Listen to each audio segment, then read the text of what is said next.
বাংলাদেশে ব্যবসায়িক সম্ভাবনা খুঁজতে এসে ভয়াবহ অভিজ্ঞতার মুখোমুখি হন ৩ শ্রীলঙ্কান নাগরিক। বাগেরহাটে জিম্মি হয়ে পড়া এই ৩ জনকে নাটকীয় অভিযানে উদ্ধার করেছে বাংলাদেশ পুলিশ।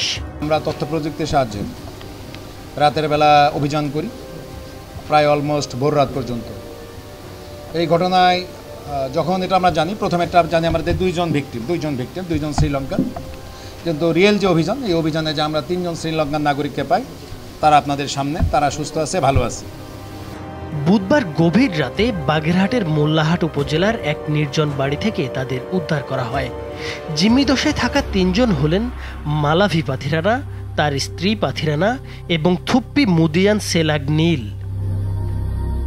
বাগেরহাটের শহীদুল শেখ নামে এক ব্যক্তির আমন্ত্রণে তারা বাংলাদেশে এসেছিলেন। উদ্দেশ্য ছিল অ্যাকোরিয়াম মাছের ব্যবসা ঘুরে দেখা, কিন্তু এই আমন্ত্রণ যে এক ভয়ঙ্কর দুঃস্বপ্নে পরিণত হবে তা তারা কল্পনাও করেননি। ঢাকায় পা রাখার পর রাতেই তাদের বাগেরহাটে নিয়ে যাওয়া হয়। এরপরই শুরু হয় ভয়াল নাটক। ৫ কোটি টাকা মুক্তিপণ দাবি করা হয় শ্রীলঙ্কান নাগরিকদের কাছ থেকে। তারা অপারগতা প্রকাশ করলে অপহরণকারীরা সরাসরি শ্রীলঙ্কায় তাদের পরিবারের সঙ্গে যোগাযোগ করে মুক্তিপণের চাপ দিতে থাকে। ডিআইজি রেজাউল হক বলেন, অপহরণকারীরা ২.৫ কোটি টাকায় মুক্তির মৌখিক সমঝোতায় পৌঁছায় এবং দ্রুত টাকা পাঠাতে ৪টি ব্যাংক অ্যাকাউন্ট নম্বর পাঠায়।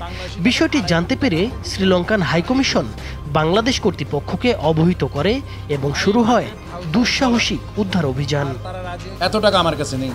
তখন আরও যে বাংলাদেশি পিপল ছিল, তাদের সাথে মধ্যস্থতা করে ঠিক হয়েছিল যে ২.৫ কোটি টাকা, বাংলাদেশি টাকা ২.৫ কোটি টাকাতে দিতে তারা এগ্রি হয়েছে। প্রযুক্তির সহায়তায় আইন শৃঙ্খলা বাহিনী নিশ্চিত হয় ৩ জন শ্রীলঙ্কানকে বাগেরহাটের দক্ষিণ আমবাড়ি এলাকায় কাজী এমদাদ হোসেনের বাড়িতে আটকে রাখা হয়েছে। রাতারাতি চিরুনি অভিযান চালিয়ে পুলিশ উদ্ধার করে ওই ৩ জনকে এবং কাজী এমদাদ হোসেন, শহীদুল শেখ, জনি শেখ ও এস.এম. শামসুল আলম নামের ৪ অপহরণকারীকে আটক করেন তারা। তাদের মধ্যে ৩ জন আদালতে ১৬৪ ধারায় স্বীকারোক্তিমূলক জবানবন্দি দিয়েছেন বলে জানায় পুলিশ। পুলিশের তদন্তে উঠে এসেছে, ফেসবুক পরিচয়ের সূত্র ধরেই পাথিরানাদের সঙ্গে বন্ধুত্ব গড়ে তুলেছিল অপহরণকারী চক্র। ব্যবসার লোভ দেখিয়ে তাদের বাংলাদেশে এনে ফাঁদে ফেলা হয়। তাদেরকে বলা হয় যে বাংলাদেশে অ্যাকোরিয়াম ফিশ অথবা ফিশ এই ব্যবসাটা করা যায় কিনা, তারা এটা বিশ্বাস করে। আবার এটাও ঠিক যে খুলনা অঞ্চলে মাছ এক্সপোর্ট করার যে ট্রেডিশন অনেক দিন, এই কারণে আসার পরে তারা যখন এখানে এই কাজী এমদাদ হোসেন, তিনি একসময় সরকারি চাকরি করতেন, আর প্রফেশনটা না আবুল, তিনি ওখান থেকে ২০১২ সালে রিটায়ারমেন্টে যান। তারপরে এই বাড়িতে থাকা অবস্থায় দুপুরবেলার পরে তখন ওদের মধ্যে মনে হয়েছে যে ব্যবসা করে, দীর্ঘমেয়াদী ব্যবসা করে আর কত টাকা লাভ হবে, বেটার একেবারে ভালোভাবে কিছু আত্মসাৎ করা যায় কিনা। তখন তাদেরকে একটা ছোট্ট টিনি ঘরের মধ্যে রাখা হয়, মানে এক ধরনের কনফাইনমেন্ট। তারা বিদেশি হিসেবে এক্সপেক্ট করেছিল তাদেরকে কোনো ছুটে রাখা হয়নি। তখন আস্তে আস্তে এই যে দীর্ঘদিনের যে সম্পর্কের জায়গাটা একটু করে বিশ্বাসের ঘাটতি তৈরি হয়।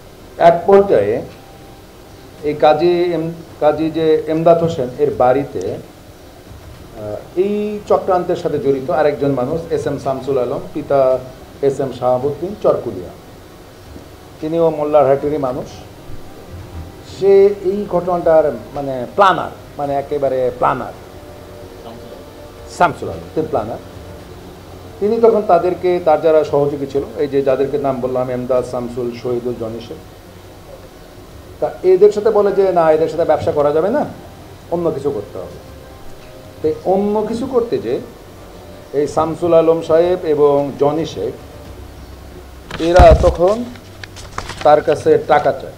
তার যে লিখিত স্টেটমেন্ট সেটা হচ্ছে $500,000। আবার বলি, $500,000।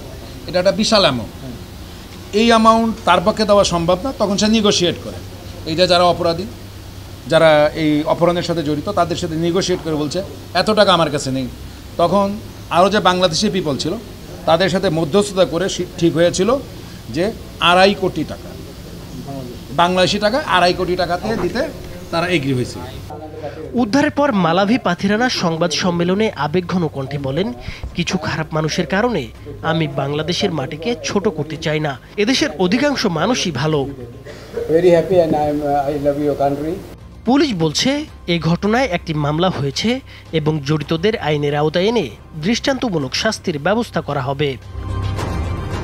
নাইমুর হোসেন, মাছরাঙ্গা টেলিভিশন।